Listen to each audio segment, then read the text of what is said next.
What's up, guys? Welcome to the channel. My name is Trey Jones. Today I'm going to be talking about anxiety. I'm going to be giving you 5 signs that it's serious, okay? So make sure you go ahead and hit the like button down below if you're ready to kick anxiety in the butt. Leave me a comment. Let me know, guys, if you show or exhibit any of these signs. Just because you have one doesn't necessarily mean that you have anxiety disorder or serious anxiety, okay? But it just means that your risk is going up. And if you have multiple or even all of them like I did, had all of these signs, which is why they're on the list, you need to go see a professional. That's an important part of your recovery. You need to make sure that you go see a therapist, a mental health counselor, a psychologist, or at least initially go see a medical doctor for reassurance on your symptoms.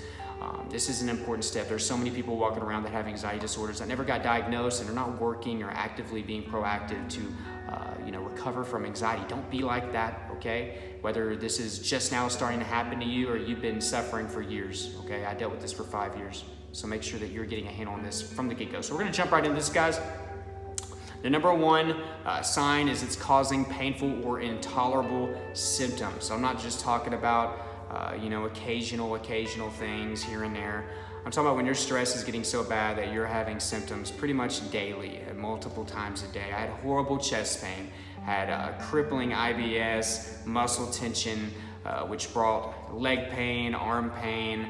I had headaches, spasms, twitches, cramps. I had distorted vision. I had eye floaters. I had numbness. I had tingling. I had nausea. I had chills. Everything that you can imagine I dealt with. You name a symptom, I had it, okay? So if this is you and you're dealing with these strange symptoms on a daily basis, it's either actually something wrong or it's anxiety. So initially go ahead and go to your medical doctor, get that reassurance, and then you need to make sure that you sign up for a therapist or psychologist if that's the direction that you're appointed, okay? Or if you just want to go see that first because you're pretty sure it's anxiety, then go ahead and do that. I will leave a link down below, by the way, guys, for online therapy where you can get this process started, okay? You can do it on the phone like this. You can also choose from a lot of people. And it's a lot cheaper, it's a lot more affordable. Some of you are struggling with the money as I was. It's a lot cheaper and affordable than in-person therapy. So we're gonna jump right into number 2, guys.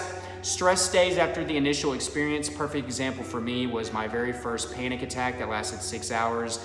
I had horrible chest pain and I worried about it nonstop. 2 weeks after the initial experience, this was like, for me, I was like, wow, okay, so this is a serious situation. This is a very serious situation. That means that stress is starting to really get embedded into your subconscious. And I'm not just talking about physical symptoms, I'm talking about mental symptoms as well, like intrusive thoughts, obsessive thoughts, racing thoughts, things like that, depression. If this is lasting after your initial experience for a long time, whether that be most of your day or even weeks at a time, there's an issue with that, because I could remember a time in high school when I didn't have anxiety and stress disorders, and something bad would happen, but at worst it would just last throughout the day, and then I would get over it, okay? And I'm talking about like serious stuff like breakups. So yeah, if it's sticking around for a long time and you're not getting back to your old self, and you continue to exhibit symptoms, something could be a little bit more serious going on. Number 3, it keeps you from doing normal tasks. This is a big one, okay? When you find yourself not being able to do chores like dishes or laundry, keeping up with your children, just talking to people becomes a problem, going to family functions, being out in public, driving, going to work, going to school, doing things that otherwise shouldn't be a problem that you used to not have a problem with. If that's becoming a problem now, then things could be getting serious. It means that anxiety could be taking over your life, and you don't want it to do that. You want to get a handle on that quickly. Number 4 is having actual triggers. And usually in the very, very beginning, you don't have tons. It could just be one thing, but over time you start developing this habit to develop more triggers. Now, obviously there's some physical triggers and there's some triggers that you can get rid of, but some of these you have to face. For instance, alcohol, smoking, let's see what else, caffeine, other drugs. Those can be significant triggers for anxiety. So those are things you can do without, like junk food, social media. But there are things, guys, that you can't do without, like driving, okay, talking to people if you have social anxiety, going to work, going to school, doing those normal tasks.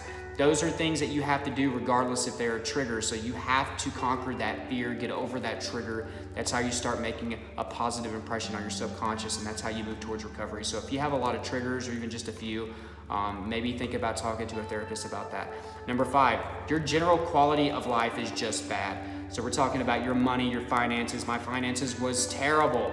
Whenever I had anxiety, I was a job hopper, so my career obviously was not very good. I had tons of jobs because I couldn't perform at work. I couldn't drive to work. I couldn't do my job effectively.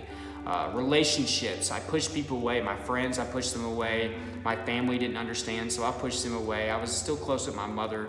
I had a girlfriend at the time of over 4 years. Anxiety came in, completely derailed our relationship, and we ended up ending it. If your happiness is gone, that spark in your eye, your innocence, if that's all gone, this is pretty bad. If you find yourself depressed all the time, I would have bouts of depression. Luckily, it wasn't chronic, but I would definitely go through my weeks of depression. That's an indicator that something is pretty serious going on.